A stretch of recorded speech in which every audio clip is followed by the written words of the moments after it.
In the American Northwest, there resides a creature the educated say cannot exist. He is one part folklore, one part Hollywood, and one part tourist trap. He has been featured in countless documentaries, starred in his own television series, and even had a feature motion picture. Hello, I am author Donald Allen Kirch, and I invite you to take a trip with me into both the strange and the bizarre. This is Stranger Than Fiction.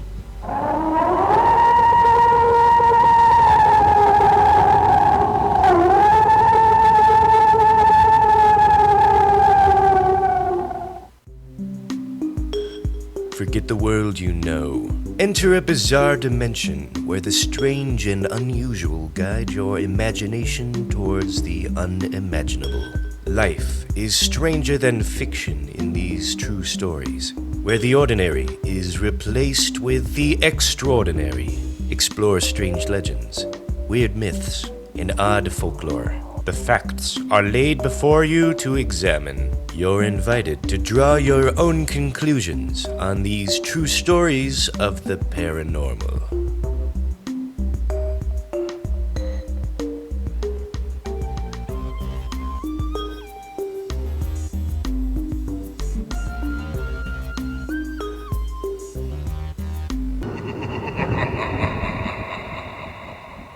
With the sole exception of the Zapruder film, there is no piece of footage more scrutinized and studied than the famous motion picture shot by Roger Patterson and his partner, Robert Gimlin. On October 20th, 1967, both men claimed to have encountered an unknown creature in the California forest known to most monster hunters as Bigfoot. According to both gentlemen, they were scouting out locations to film a documentary. The encounter changed both of their lives forever.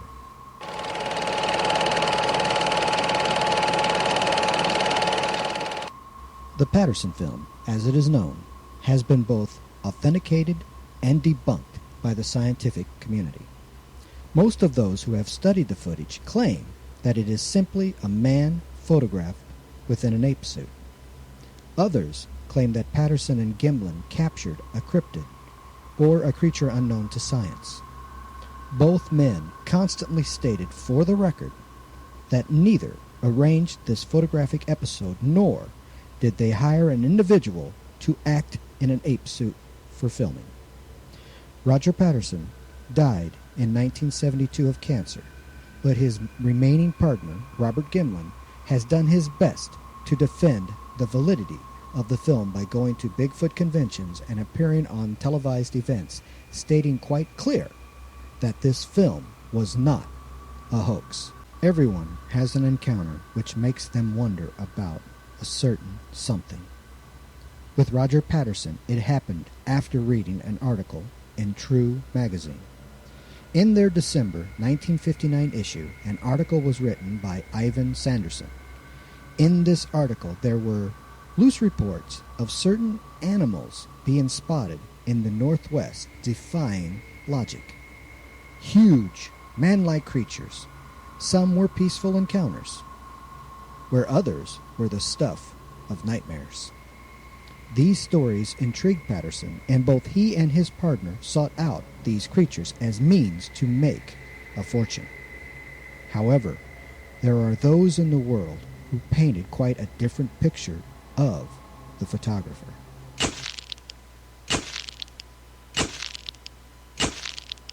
Roger Patterson had a passion for creating the ultimate Bigfoot motion picture, according to those who knew him. In fact, several decades after his famous film footage was introduced, there were those who flatly stated that Patterson was nothing more than a liar, a con man, and sometimes worse. Creditors complained about his never repaying loans made to help make his film, and that he had a terrible reputation with his ever-sinking credit. Roger Gimlin even sued Patterson, claiming that he never received a fair share of the Bigfoot film's profits. The only existing evidence to this claim belongs to an individual who holds still a $700 promissory note signed by Patterson for, quote, expenses in connection with the filming of Bigfoot, America's Abominable Snowman, Roger Patterson's film project. This note was signed under the understanding that Patterson would repay it with additional fees adding up to $850 plus a small percentage of the overall dollar value of the film once released. In the movie, according to those involved, it was supposed to be a pseudo-documentary about two cowboys, a Native American guide, and several other characters hunting for a Bigfoot creature. There are still claims by certain individuals that they had been hired by Patterson to play the beast.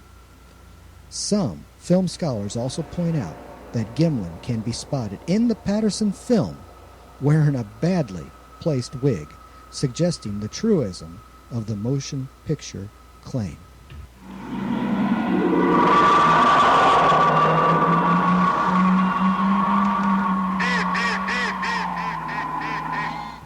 The film was never made, nor was the loan honored. The incident itself took place within the Six Rivers National Forest of Northern California. Patterson suggested this location based solely on reports of various encounters there involving the creatures. Footprints had been spotted in great numbers along the riverbed since 1958. Also, several teams of scientists had claimed to be within this area, interested themselves in all the fantastic stories and finds. What better place to shoot a documentary? Gimlin, although he was doubtful of the existence of Bigfoot, went along with his partners, taking with him a firearm just in case it was needed. Patterson later had a talk with the man, and both agreed that if they should come upon such a creature, neither would try to shoot it. Who knew how the thing would react? There had been a few stories in existence at the time which claimed that the animal could show great wrath if need be. Both still had a passion to film the monster, hoping to quiet down all the naysayers pestering them in their endeavors. Both rented out a powerful 16mm camera on May 13th. They had the damn thing for over 6 months and nothing to show for their troubles. They were also beyond their original lease. Unknown to either of them, an arrest warrant had been issued on October 17th against Patterson, after Patterson had returned the camera and it was discovered still to be within working condition. The warrant was dropped. The time of the Bigfoot encounter has fallen under some scrutiny. In an Argosy magazine article, the reporter writes that Patterson spotted the creature on or around 3:30 p.m. Personal reports from both Patterson and Gimlin place the event around 1:30 p.m. Perhaps, in a future investigation with technology yet to be invented, this timeline can be substantiated with existing shadows and light within the film itself. At any given time, Patterson claimed that he was no closer than 25 feet from the creature when filming it.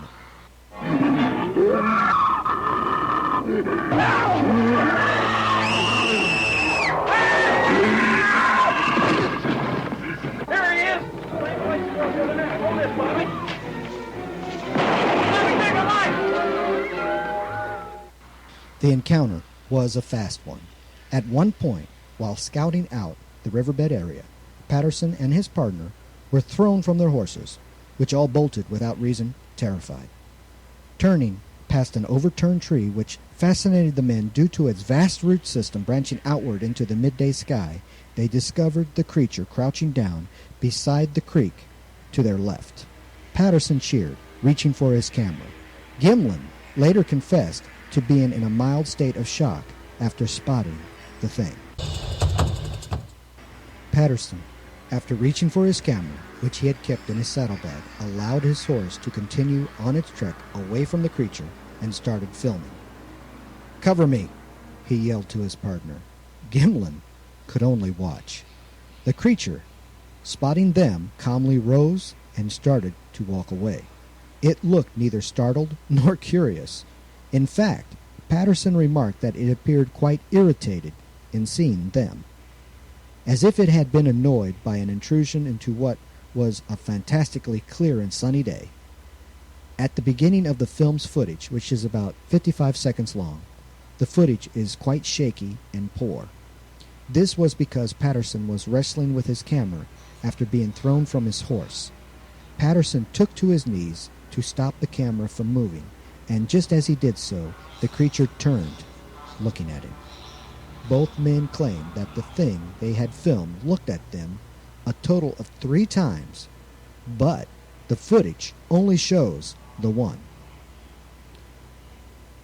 With this one gesture came a hell of a lot of controversy. Within the Patterson film itself, the frame in question is number 352. In this frame, we can see the monster looking over its shoulder, arms outward in a casual stride.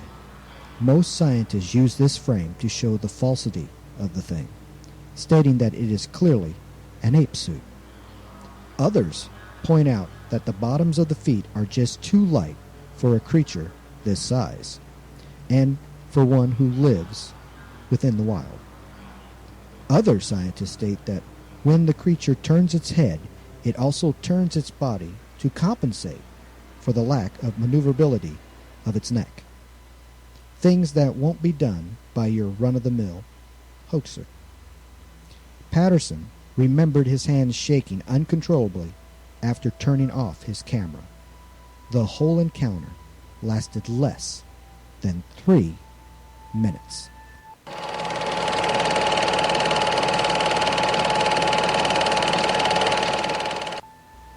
The late anthropologist Grover Krantz offered an in-depth examination of the Patterson film.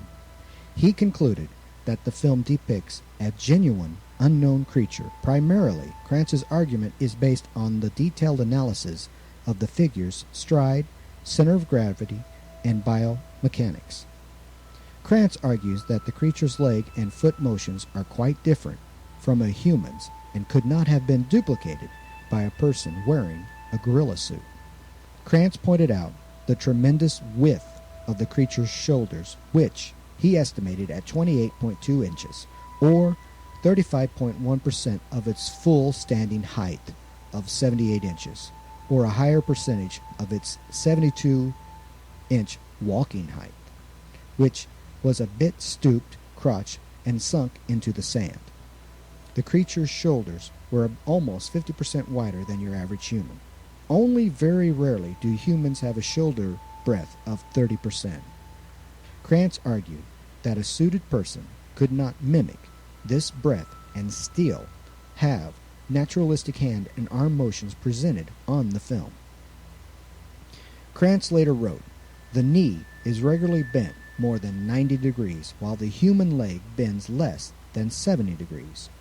No human has yet replicated this lower leg lift while maintaining the smoothness, posture, and stride length of the creature."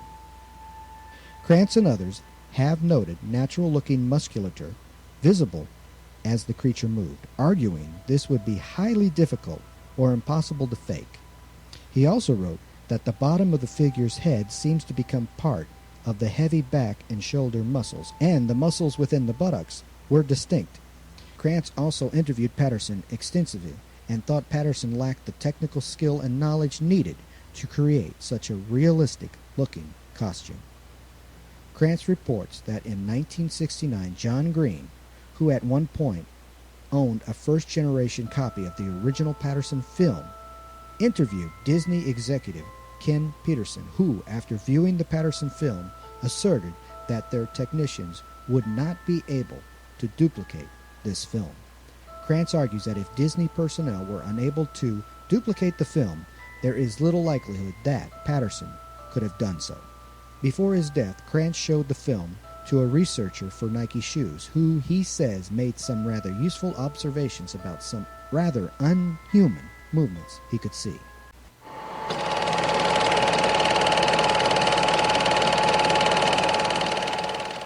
Then, there's the other side of the story never captured by the camera.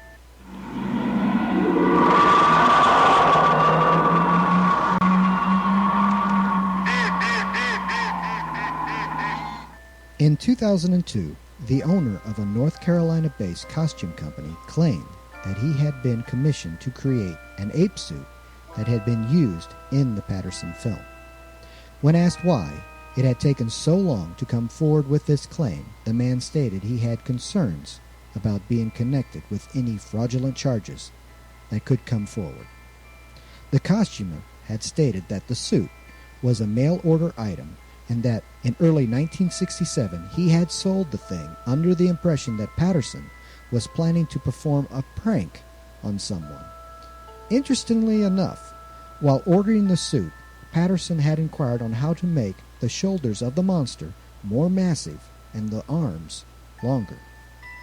The costumer suggested that the bearer of the suit wear football shoulder pads and have sticks attached to the hands holding them within the arms. Still, one must take into account that the only evidence in this claim is the claim itself. No documentation exists.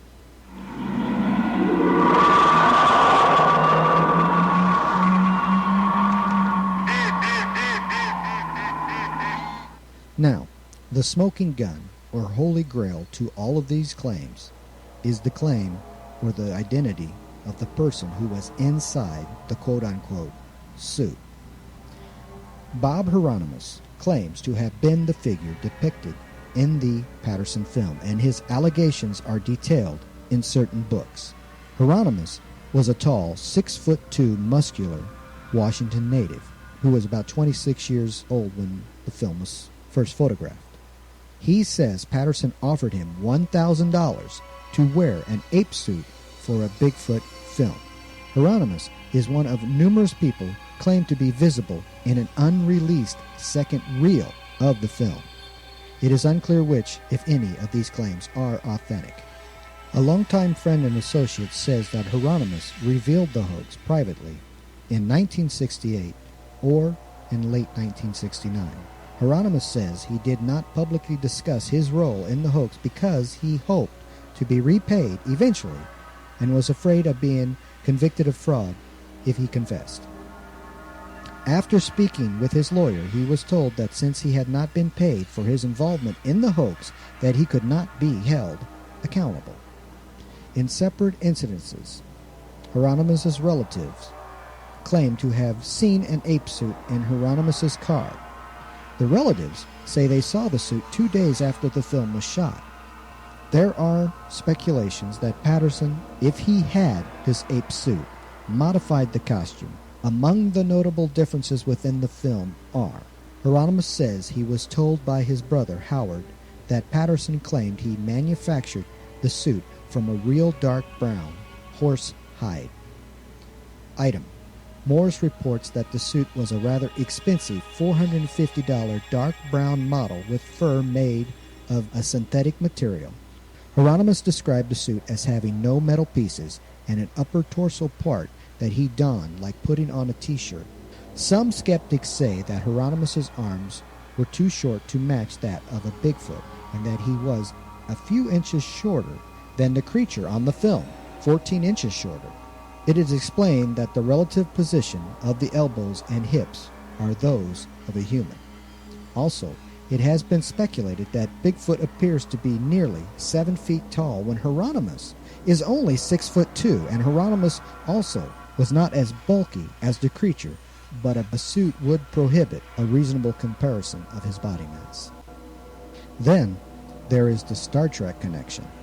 About 6 weeks before Patterson filmed his famous monster encounter, Desilu Studios at that time was finishing up an episode of a science fiction television series called Star Trek. There was an episode that was called the Galileo 7. In that episode, there were to be 2 or 3 individual actors who would be playing large, furry, ape-like creatures. Now on television, the viewing audience only saw them from the back or a slight glance of them as they were throwing a rock or a spear or a shield or a weapon. There is an unnamed person who claims that they were a property manager at the old Desilu Studios, now Paramount Pictures, who claimed that someone approached him and wanted to buy one of the suits that was used in the Star Trek episode Galileo 7. Hieronimus connected the suit that he wore with one that could have been obtained from Desilu Studios. So one has to ask the question, is it Bigfoot, or is it simply home movies going where no man has gone before?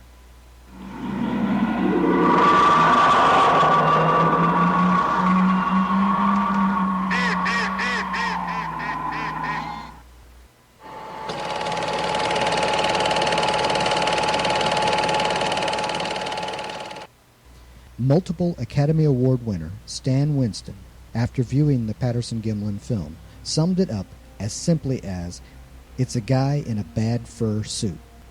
He went on to comment that the suit in the film could have been made today for a couple $100 or under $1,000 in that day. He also added that if one of my colleagues created this for a movie, he would be out of business.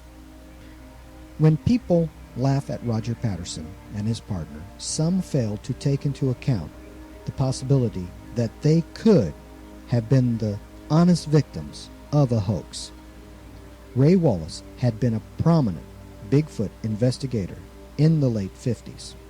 After his death in 2002, his family finally came forward stating that he had faked all of his evidence and that with a pair of wooden footprints had single-handedly started the modern Bigfoot craze.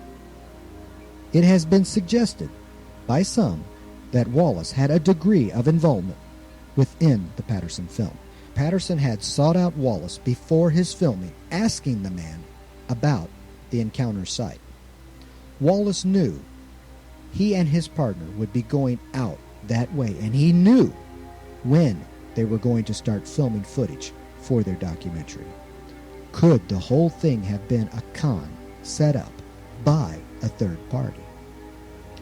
Wallace, in a statement, only suggested this: "I felt sorry for Roger Patterson. He told me he had cancer of the lymph glands and he was desperately broke, and he wanted to try to get something where he could save a little for his family. Well, he went down there exactly where I told him.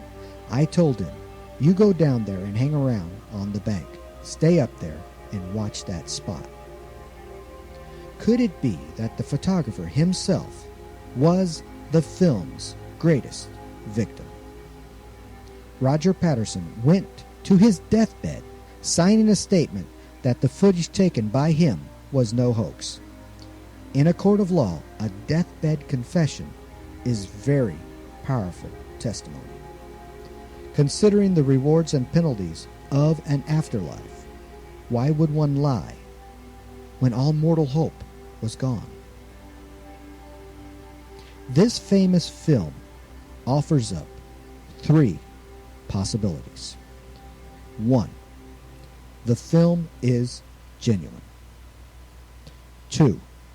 Patterson faked the whole thing, hoping to gain enough support to help him film his Bigfoot movie. Or 3. Some unknown party knew that Patterson and Gimlin were filming within the Six Rivers National Forest, put on an ape suit, and took the two for all they were worth.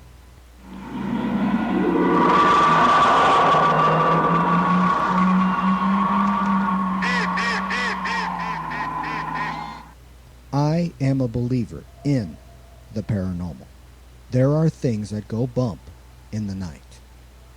There are times when our brains do not have the ability to reasonably record what we are experiencing. I believe this as sure as I believe in a God. But I also believe that people can be tricked.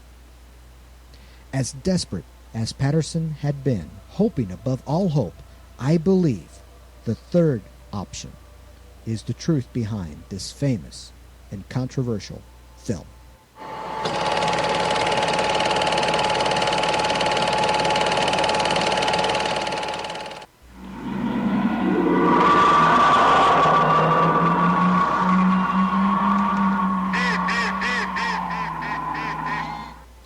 You be the judge. This concludes our journey into both the strange and the bizarre. If you are curious to read some of my personal works, please go to DonaldAllenKirch.com. That's Donald Allen, A-L-L-E-N, Kirch, K-I-R-C-H, one word, DonaldAllenKirch.com. Tune in next time when I will introduce you to yet another story that is stranger than fiction. So, until then, I wish you unpleasant dreams.